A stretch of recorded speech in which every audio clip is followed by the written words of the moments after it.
Hey guys, I hope everybody is having a great day. I decided to make a really quick video. I'm on my way to the closing attorney's office, and that's nothing new. But today it's kind of bittersweet, and today is sentimental for me, I guess. And let me backtrack. My name is Erica, by the way, for those of you all who don't know me. I'm a local real estate investor, mom, wholesaler, coach, flipper and landlord, Airbnb host, all of the above. Okay, that's kind of what I do. One of my coaching students encouraged me to start YouTubing, so here I am. But let's go back. Today is sentimental for me, right? I am headed to the closing attorney to sell the first rental that I ever purchased. I quit my job initially March 16th, 2018, and I've kind of been full-time investing since then. I went and incorporated my company on that day, and I said, okay, I want to be more than just a wholesaler, so I should start to buy some properties, right? So I quit in August. I bought this house in September of 2018, and it was a wholesale deal gone wrong. Later, I'm gonna do a quick call with my friend / my initial coach, Melanie, and we're gonna talk about this deal because she was just telling me, man, I hate to see you sell, Pratt. You know, it's kind of bittersweet because it was my first of so many different things.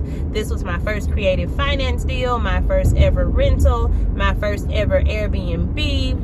And when I started to give you more information on the location and this property itself, Mel coined it a few minutes ago. We were on the phone. She called it the little wholesale deal that could. That's what it put her in the mindset of, because this deal had everything, just saying that it was the worst deal ever, but it really was not.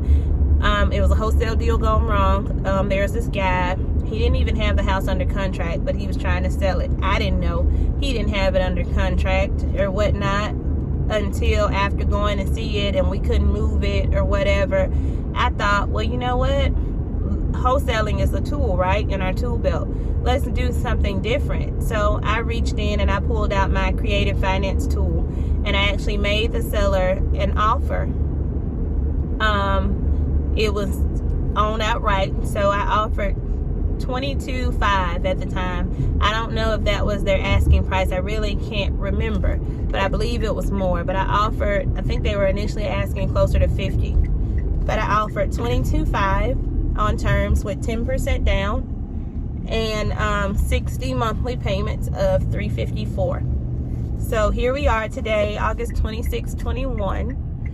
And like I said, I bought this September of 18. So just at half of those payments, and we are getting ready to just close this deal. But like I said, the location wasn't ideal. It was literally on the wrong side of the tracks in the 35214 zip code in Birmingham, Alabama. It's in Pratt, and it's a less desired area per se, but it was on a nice quiet street in that area, so the numbers still made sense. And for the life of me, I couldn't figure out why the buyers didn't want it, but it just was not a good wholesale deal. So we had to go inside the tool belt and pull something else out. So for $22,500, 10% down, and I also paid the closing cost as well. I was able to close on this property, and that was in September. I had this makes it my first seller finance, first rental, and in October I got my first tenant. I learned so many lessons in acquiring my first tenant, like about properly screening and everything like that, because I did not do that. So the guy moved in October. He gave me like this story. He's like a single dad. He was supposed to be the best tenant ever.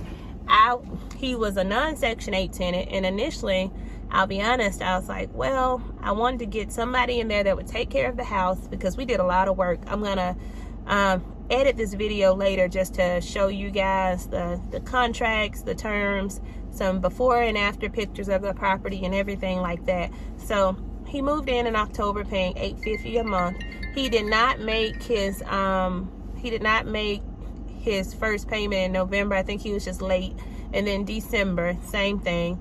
We roll around January 2019. He found a company to pay his rent for a few months or whatever, and then catch him up. And I mean, I made arrangements with the guy, and I was, I think, too personable as a landlord, just being honest. But I mean, bought sense is the best sense sometimes, and quite often I still take a crash course at the School of Hard Knocks. So you learn some things the hard way, and I will say the lessons that you learn the hard way, the higher the cost, the more likely you are to remember them. So now in all of my new rentals, I screen very well, but that's neither here or there. So I wound up evicting this tenant.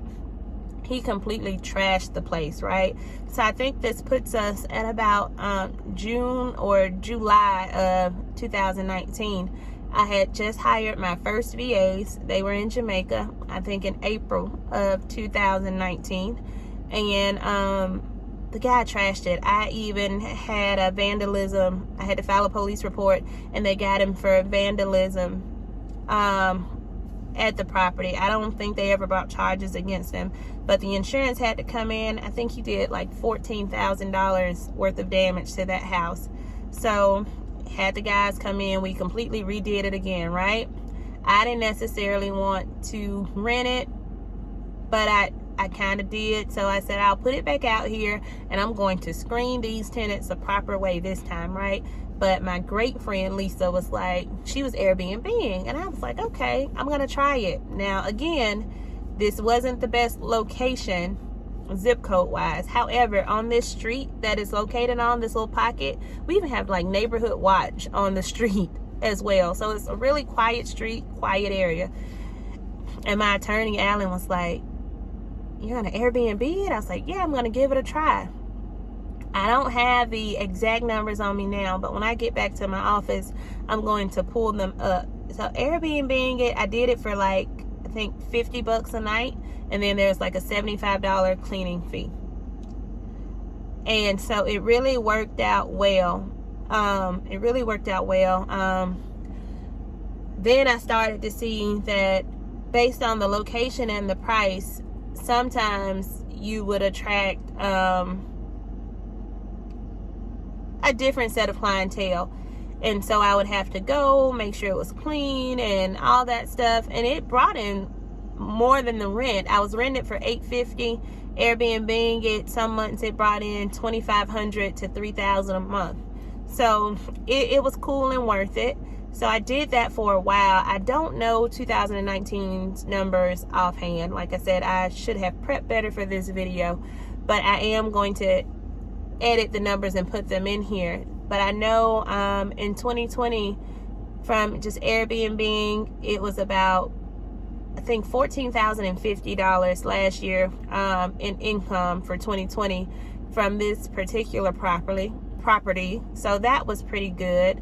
And like I said, I bought it for $22,500. I think initially I put maybe $10,000 in it, so that puts us at $32,500. And then I quit Airbnb it this year, actually, due to COVID and all that stuff. I didn't have COVID, but I would be nervous going in or having so many different people in, so I rented it back out. I have a great tenant there now. She's paying $850 a month, and I'm selling it to a cash investor in California who wants a property that's already cash flowing. So today I'm selling the property for $59,900. I did have a realtor friend list it for me, so there's also commission and things like that. So I'm going to do a breakdown later. I'm going to extend this video, and I'm going to do a breakdown of the numbers, the process, everything that I've gained. I just want to make this video really quick to just say, man, I'm sad and excited at the same time. We have to be more than just wholesalers. That's why when I coach, I tell my students, you're never a wholesaler. That's an exit strategy. That's not necessarily a title. So we are true real estate investors, or what my friend often says is we're transaction specialists, and I truly agree with that. So yeah, I guess I'm gonna get up out this car and go upstairs so I can sign my Jane Hancock and we can get this thing closed. And I promise to update you guys later with another video and just walking through the numbers. See you guys soon. Have a great day. Bye.